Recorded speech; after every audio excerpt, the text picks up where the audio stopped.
పిల్లలు కూడా మంటలేసి సిగరెట్ తీసుకుంటున్నారు. ఈ బాటిల్స్ కు హోల్స్ పెట్టి దాన్ని కూడా తీసుకుంటున్నారు. కొన్ని గమనించుకోవాలి పిల్లల్ని, ఎందుకంటే చాలా జాగ్రత్తగా చూసుకోవాల్సిన అవసరం ఉంది. అది అలవాటు అయిన తర్వాత మానేయాలని వాళ్ళు అనుకున్నా మానేయలేదు, వాళ్ళకు రోగంగా మారిపోతుంది. అది ఎట్లుంటుంది అంటే ఇప్పుడు మనం మానేద్దామని మీ పిల్లలు అనుకున్నా మానేయలేదు, అట్లాంటి సిచ్యువేషన్ పోతున్నారు. కాబట్టి మనం పిల్లలు గమనించి మొదటిగా ప్రైమరీ స్టేజ్లో వాళ్ళని మనం ఐడెంటిఫై చేస్తే కౌన్సిలింగ్ ద్వారా తగ్గించవచ్చు, తర్వాత ట్రీట్మెంట్ వరకు వెళ్తుంది. అయినా తగ్గుతుందనే గ్యారెంటీ లేదు. పిల్లలు వాళ్ళకి తెలియకుండానే అలవాటు అవుతారు. వాళ్ళు మానేయాలనుకున్నా మానుకోలేరు. మీరు కోపం వచ్చి కొట్టుడు తిట్టుడు కాదు, దానికి థెరపీ ఉంటుంది, ట్రీట్మెంట్ ద్వారానే తగ్గించగలుగుతాం.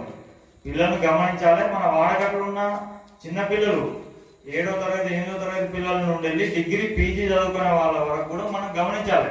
ఎక్కువ ఈ గంజాయి అలవాటు అయ్యేది మిడిల్ ఏజ్ వాళ్ళు, 30-32 వయసు వచ్చే వరకు ఉన్న వాళ్ళు ఎక్కువ తొందర అట్రాక్ట్ అవుతారు. చిన్నపిల్లలు ఏజ్ ఇంటర్మీడియట్ 10th క్లాస్ పిల్లలు ఎక్కువ అట్రాక్ట్ అయ్యే అవకాశాలు ఉన్నాయి. వాళ్ళే ఎక్కువ అట్రాక్ట్ అవుతారు, వాళ్ళనే టార్గెట్ చేస్తారు. బయట ముందు వాళ్ళకి మెల్లమెల్లగా సిగరెట్ అప్పుడే అలవాటు అవుతుంది. దానిలో భాగంగా దీని నుంచి సిగరెట్ రూపకంగా ఎక్కువ ప్రస్తుతం మన ఏరియాలో అవుతుంది. సిటీలో పోతే కేకులు, ఈ చాక్లెట్స్ రూపకంగా కూడా అవైలబుల్ ఉన్నాయి, కానీ మన దగ్గర ఇంకా రాలేదు. అట్లాంటి మేము గుర్తించలేదు ఇప్పటి వరకు. అట్లా కూడా అవకాశం ఉంది. చాక్లెట్ తింటూ వాళ్ళు డల్ అవుతారు, లేదా హైపర్ యాక్టివ్ అవుతారు, కోపానికి వస్తారు, ఇరిటేట్ అవుతారు. పిల్లలకు చిన్నగా మాట్లాడినా కానీ వాళ్ళు ఓవర్గా రెస్పాండ్ అయ్యి కొట్టడం, తిట్టడం, లేదా రోజులు వండడం, లేవకుండా ఉండడం, అట్లాంటి సింటమ్స్ గమనించినప్పుడు మీరు దాన్ని ఐడెంటిఫై చేయండి, మా దృష్టికి తీసుకురండి. మీ కౌన్సిలింగ్ ద్వారా కానీ లేదా ట్రీట్మెంట్ ద్వారా కానీ డాక్టర్ చుట్టూ చేద్దాం. లేదంటే పిల్లలు చేజారిపోయి వారి లోపల ఉన్న ఆర్గాన్స్, కిడ్నీస్ కావచ్చు, లివర్ కావచ్చు, అన్ని ఫంక్షనింగ్ ఫెయిల్ అయిపోయి డయాలసిస్ స్టేజ్కి వెళ్ళిపోయి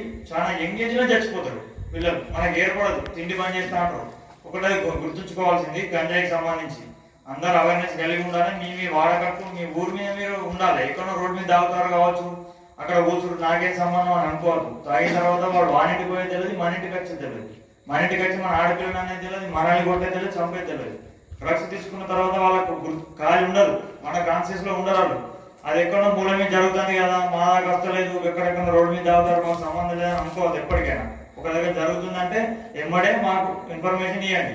మీ వివరాలు గోప్యంగా ఉంటాయి. మీకు ఎట్లాంటి ఇబ్బంది కలగకుండా మేము వాళ్ళని తీసుకుపోయి వాళ్ళ ట్రీట్మెంట్ ఇప్పించే ప్రయత్నం చేస్తాం. వాళ్ళ తల్లిదండ్రులతో మాట్లాడి మాకు సంబంధం లేదని అనుకోకండి. మీ పిల్లల్ని గమనిస్తూ ఉండండి, వాళ్ళ ద్వారా తెలుసుకుంటూ ఉండండి. వాళ్ళ దోస్తులు ఎవరు, వాళ్ళు ఏం చేస్తారు రోజు అనేది కంపల్సరీ తెలుసుకోవాలి ప్రతి తల్లిదండ్రులు.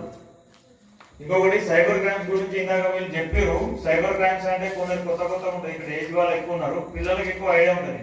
మనం ఇట్లాంటి స్మార్ట్ ఫోన్స్ వాడుతున్నాం కదా, సెల్ ఫోన్స్, అంతకుముందు అలా కాకుండా ఇట్లాంటి ఫోన్స్ వాడుతున్నాం కదా అందరం. ఇట్లాంటి ఫోన్స్ చాలా జాగ్రత్తగా ఉండాలి. ఎందుకంటే ఈ పిల్లలు గేమ్స్ కోసం అని దానికైనా దీనికైనా మనం వాళ్ళకి ఇస్తాను.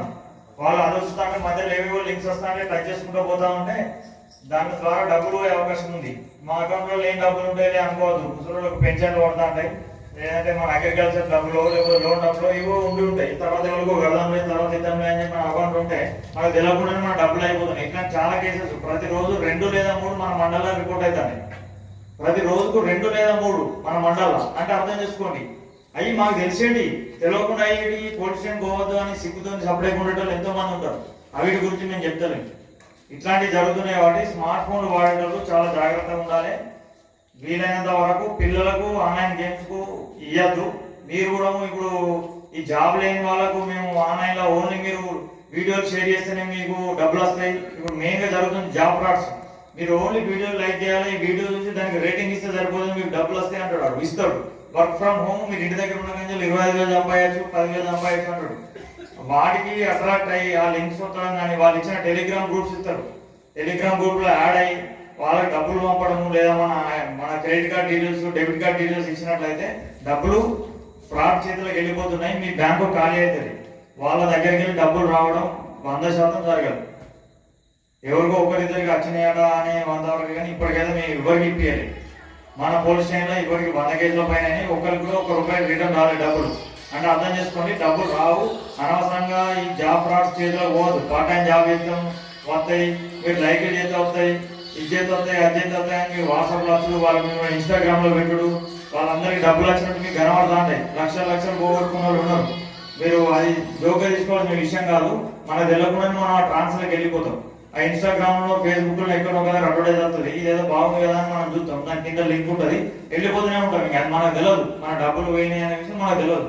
అది మనం పంపించి యాస్ట్రాకి వచ్చి మనం ఏమంటే చెప్పుకుందామంటే సిగ్గు, లేదంటే ఇంకేదో మనం దాన్ని సీక్రెట్ ఉంచే ప్రయత్నం చేద్దాము. అది కరెక్ట్ కాదు. ఇట్లాంటిది ఏదైనా జరిగినప్పుడు 1930 అనే నెంబర్ కాల్ చేసి కంప్లైంట్ చేయాలి. 19